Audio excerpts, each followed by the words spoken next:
After Vietnam decided to adopt Chinese railway standard, Cambodia is also planning to seek China's assistance in building a high-speed railway. In December 2022, the Cambodian government announced its plan to upgrade two existing railways into high-speed railways, namely the railway from Phnom Penh to Sihanoukville and the railway from Phnom Penh to Poipet on the Cambodian-Thai border. On January 24, the Cambodian Ministry of Public Works and Transport met with representatives from China Road and Bridge Corporation to assess the feasibility of Cambodia's first high-speed railway. They discussed the economic benefits, passenger and freight volume, technical standards, and total cost of the project. Preliminary survey results indicate that the Phnom Penh-Poipet high-speed railway project will span 382 kilometers and cost over $4 billion, including the purchase of high-speed trains. The construction period is expected to last around 4 years, with a gauge width of 1435 millimeters and a design speed of 160 kilometers per hour. The project's recent and future plans involve the construction of 33 high-speed railway stations, including 19 in the near future and 14 in the long term. The high-speed railway will also require electric locomotives and 300 overhead bridge to cross existing roads and avoid traffic congestion and accidents. In addition, the passenger and freight stations in Phnom Penh will be separated, creating a modern passenger train station and an efficient modern freight station. The minister stated that the project will be implemented in the near future to realize Cambodia's high-speed railway dream as soon as possible. The Chinese officials said that the upgrade of the railway from Phnom Penh to Poipet on the Cambodian-Thai border to a high-speed railway project is a key project to provide international passenger and freight services for Cambodia and Thailand. The project will become Cambodia's first standard high-speed railway and the country's main passenger and freight transportation trunk line. China Road and Bridge Corporation began the feasibility study of the Cambodian high-speed railway project in December 2021. In October 2022, the first highway in Cambodia, the Phnom Penh to Sihanoukville Highway, with a total investment of $2 billion from China Road and Bridge Corporation, was completed and opened, reducing travel time between Phnom Penh and Sihanoukville to about 2 hours. This means that Cambodia has entered the era of high-speed transportation. In addition, China Road and Bridge Corporation will invest another $1.64 billion to build the second highway from Phnom Penh to Battambang. The project is expected to start construction this year.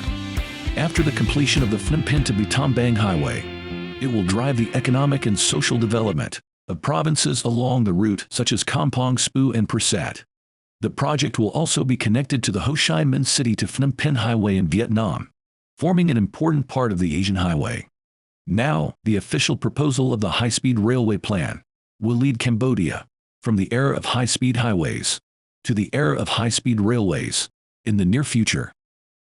Previously, cooperation between countries and China has been ongoing. During his visit to China in November last year, Vietnamese leader Nguyen Xuan Phuc proposed to connect with China's railways. The project has been disrupted by external forces. However, due to the impact of the pandemic and conflicts with Ukraine, Vietnam has realized that it needs China's support, as economic development alone is not sufficient to withstand risks. After the completion of the railway renovation project in Vietnam, China's raw materials and components can directly enter Vietnam by rail without the need for transshipment, saving time and costs, and promoting the development of Vietnam's manufacturing industry. Another railway, the Laos-China Railway, has been in operation for over a year, greatly facilitating transportation along the way and strengthening economic and trade ties with China, resulting in rapid economic development in Laos. The China-Thailand Railway is also under construction and will be opened in a few years. China's railway construction plan has brought great vitality to the economic development of these countries.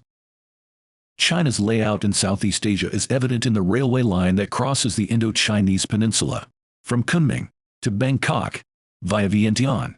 In addition, China is also cooperating with Myanmar to build railways. By promoting infrastructure construction, China has built half of a large network covering the entire region. The railway network can be divided into 3 routes, namely the eastern route passing through Hanoi in Vietnam, Phnom Penh in Cambodia, and Bangkok in Thailand. The central route passing through Vientiane in Laos to Bangkok, and the western route passing through Mandalay in Myanmar, connecting with the China-Myanmar Railway and reaching Bangkok. The 3 routes converge in Thailand and connect to Malaysia and Singapore. This railway network that covers the entire Indochina Peninsula is an important part of China's Belt and Road Initiative.